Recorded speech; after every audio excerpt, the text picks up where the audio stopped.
welcome back. You look cute in that dressing gown. And my word, those fluffy little bunny slippers, you saucy minx. Are you in need of marriage counselling? How about advice on how to kickstart your small business? Or perhaps you want to know the best way to stop that annoying itching? Whatever the problem, our next presenter thinks he knows it all. Please welcome live on Bowen's Dr. Phil, it's Dr. Dill!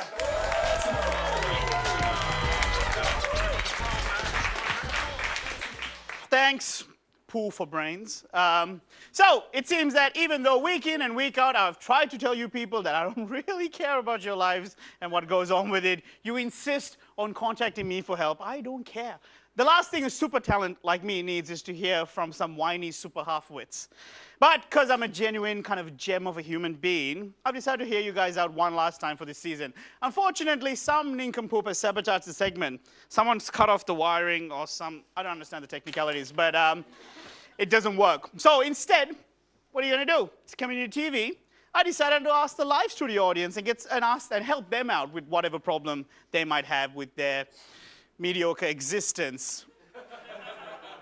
But let's admit it, more often than not, the answer is always probably going to be find something better to do with your life on a Friday night. But thanks for coming, though. Really appreciate it, guys. I really do.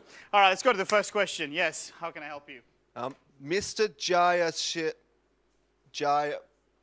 Jashina, you are my greatest hero. What are the drawbacks of having a massive fan base?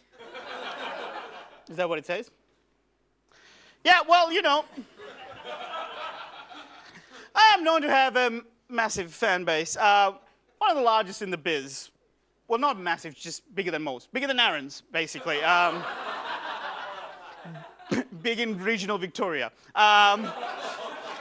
My following has always stood strong and tall with me, except for that one time when I was stressed and had too much goon. But anyway, that's beside the point. Look, I guess one of the drawbacks is that some people aren't comfortable with it and have a lot of envy. But really, there's no need to be like that. There's enough of me to go around. Next. Hello, sir. I would just like to say, I think the show's really improved since you brought on that charming young man who talks about philosophy. Have you thought of making him the host? Perhaps? Michael, this is just sad. You could have changed your outfit or something. Come on. Well, you know, I just saw the segment was bombing and I thought I'd help you out, you know? Next. G'day, Dill. That's Barry, the butcher, turned barrister, turned alcoholic. I'm actually at AA, and as part of my 12 steps is to ask for forgiveness. So I'm really sorry about that time that I fell off the balcony. I overreacted and jumped off. Luckily, fell into a puddle of my own tears. And so that was pretty good. And I just want to say I'm really grateful for all the help you've given me in my recovery. I know that I wouldn't have been able to do it without you. I'm going to stop you there, mate. I have no idea who you are. I'm really sorry. I don't know if you heard. It's hard to keep track. Like I was saying before, I have a massive dong. That's my nickname for my fan base in Vietnam. Look, I'm glad I was able to help you out in your case, but really, I think you're missing the point. The best probably thing to help you get through this time is maybe some emotional numbing. I find this would do the trick. Nothing perks up your life like a bit of Jack Beam. Knock yourself out. That's one's on me. So rewarding to know what a difference you can make to someone's life, isn't it?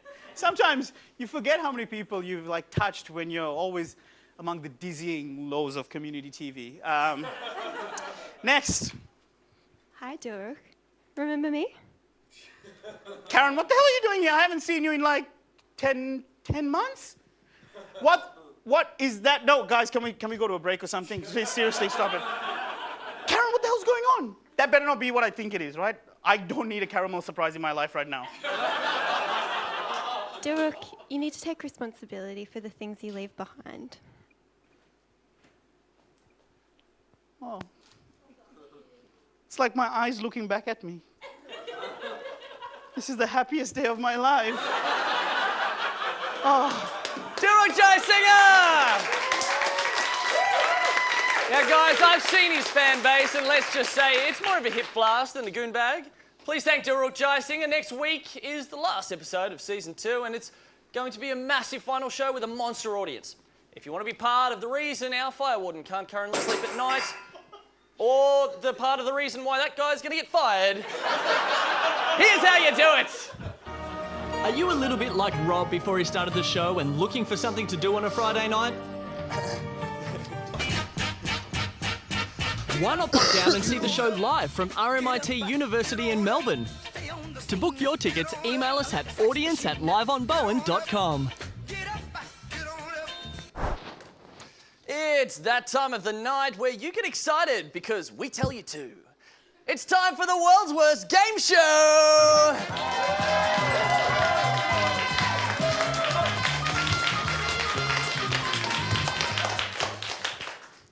So, tonight's game show is a real good treat where we attempt to find a date for our very own innocently clueless golden girl, Heyman Kent.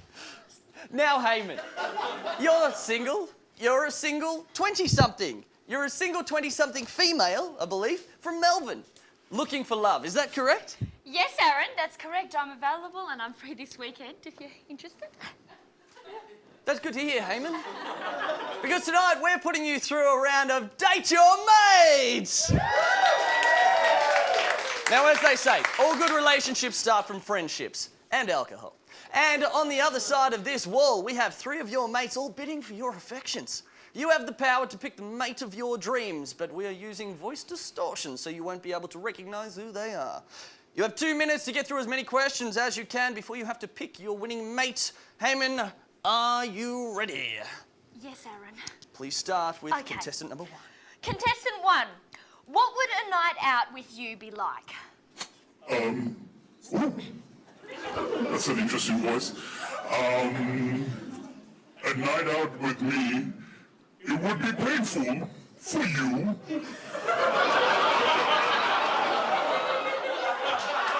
Interesting.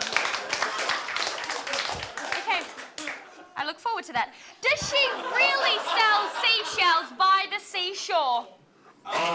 You'd have to ask Peter Piper as he picked a peck of pickled peppers. Thank you, contestant 2, I'll do that. Now, contestant number 3, what grows faster, your fingernails or toenails? Well, I would say my fingernails, but if you ask my wife, she says toenails. Okay. Contestant number 1. If you were able to have dinner with anyone in the world, who would you choose? Batman. Contestant number 2. How would you go about creating world peace? Yeah, I'd probably call Batman as well. Contestant number 3. What is your favourite pizza topping? I love anchovies. The missus, not so much, so we normally go 50-50 down the middle. All right, Heyman, I believe that's time up. We didn't get much time there, but what a charming bunch of mates you have to choose from. Which contestant has won your affection, Heyman Kent? I think it's going to have to be contestant number 2. Contestant number 2, that is Michael Connell. Heyman, stand up. You have dated your mate. Can I change my mind? Congratulations, Michael Connell. Let's see what you've won. Congratulations, lovebirds! You've won a picnic for 2 at Hungry Jack's on the corner of Swanston Street and La Trobe. You've also scored a bottle of Passion Pop Sparkling to ignite that spark in your romance. And you'll also receive 2 audience tickets to the final episode of Live on Bowen next Friday.